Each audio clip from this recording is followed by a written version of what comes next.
오늘도 11월 23일 새날을 주신 하나님께 감사드립니다.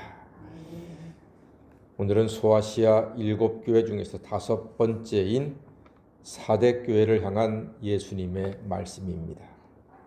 사대는 부유한 상업도시였습니다. 돈이 많고 생활에도 여유가 있는 곳이 사대였습니다. 그러니까 사대 사람들은 찌들린 삶은 하지 않았습니다. 별로 부족함이 없는 도시였습니다. 도시와 사람들이 여유가 있으니 교회도 여유가 있었습니다. 쓰고 싶은 것은 웬만한 것 다 쓰고 사는 교회 그리고 교인들이었습니다. 참 조건이 좋은 교회지요.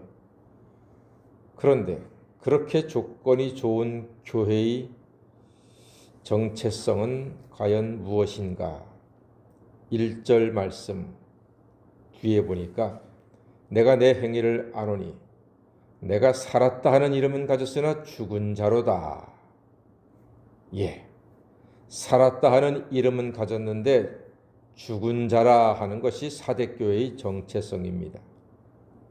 살았다고 소리치지만 사실은 죽은 교회, 죽은 성도란 말입니다. 이것은 매우 심각한 문제가 아니겠습니까? 오늘날 우리 한국교회도 어떻게 보면 부족함이 없어 보이기도 합니다. 큰 교회도 많고 많은 공사비를 들여 짓기도 하고 교인 숫자도 많고 예산도 많고 보면은 성도들은 비교적 여유 있게 생활합니다. 평균적인 대한민국 국민의 삶보다 교인들의 평균적인 삶이 더 나아 보입니다. 더 좋아 보입니다. 한국도 우리 한국교회도 한국 교인들도 잘 살고 있다. 그것이 겉으로 보는 객관적인 모습이고 겉모습입니다. 하지만 신앙 생활은 어떻습니까? 정말로 살아있는 교회, 살아있는 성도라고 자신 있게 말할 수가 있겠습니까?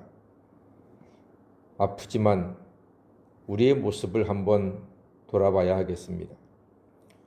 예수님은 사대교회가 살았으나 죽었다고 말씀하고 있습니다. 이름은 살아있는데 실상은 죽었다는 거예요. 왜 그런가 하니 이유가 2절 말씀 보니까 2절 한번 다 같이 읽어보겠습니다. 요한계시록 3장 2절입니다. 시작. 너는 일깨어 그 남은 바 죽게 된 것을 굳건하게 하라. 내 하나님 앞에 내 행위에 온전한 것을 찾지 못하였노니. 그렇습니다. 무엇에 온전한 것을 찾지 못했다고요? 행위에 온전한 것을 찾지 못했다고 합니다. 행위와 삶의 온전함을 드러내지 못함은 죽은 것과 다름이 없다. 그런 뜻이기도 합니다. 여기서 행위의 온전함을 생각하게 됩니다. 행위의 온전함이 없다는 것은 과연 어떤 뜻일까요? 디모데후서 3장 16절에 우리가 잘 아는 말씀이죠. 모든 성경은 하나님의 감동으로 된 것으로 교훈과 책망과 바르게 함과 의로 교육하기에 유익하니 이는 하나님의 사람으로 온전케 하며 모든 선한 일을 행하기에 온전케 하려 함이로다 그랬습니다. 하나님의 말씀이 교회와 성도를 온전하게 한다는 것입니다. 그러니까 사대교회가 온전치 못했다는 것은 무엇에 대하여 열심이 없었다? 말씀에 대하여 열심이 없었다. 말씀에 대한 깊은 사랑이 부족했다. 왜요?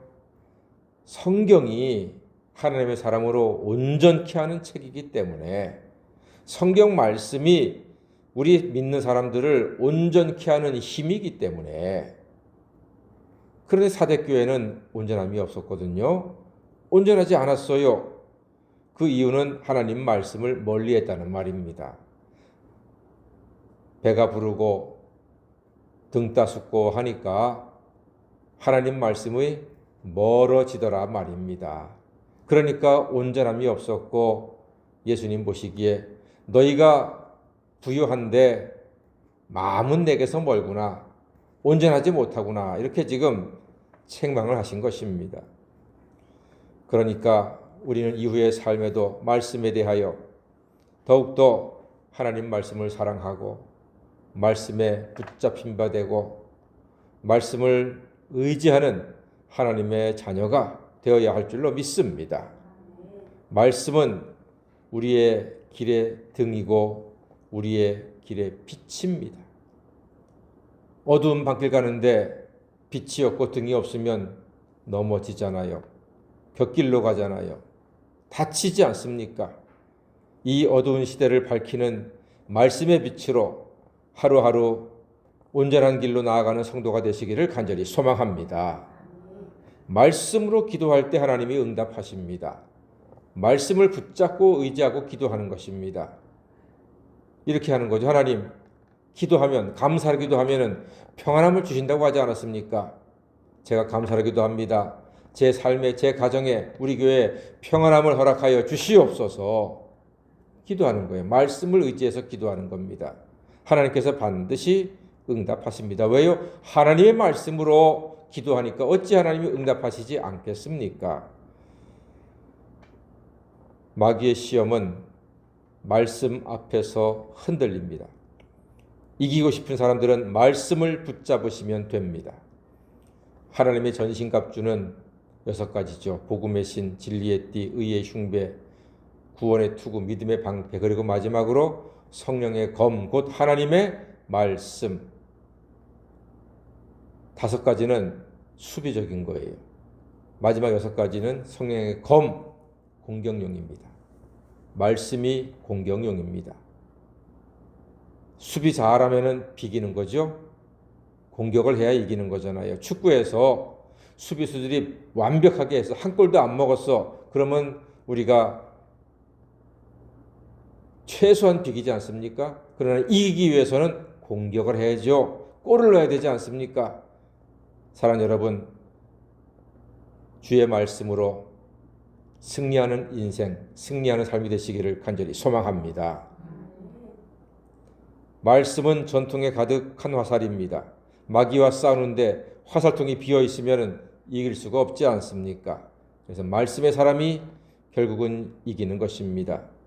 말씀으로 이기는 자는 5절 말씀 보니까 흰옷을 입는다고 했습니다. 영광스러운 천국의 잔치에 참여하는 구원과 영생의 자녀가 된다는 말입니다. 말씀을 사랑하면 예수가 우리를 인정하시고 시인해 주십니다.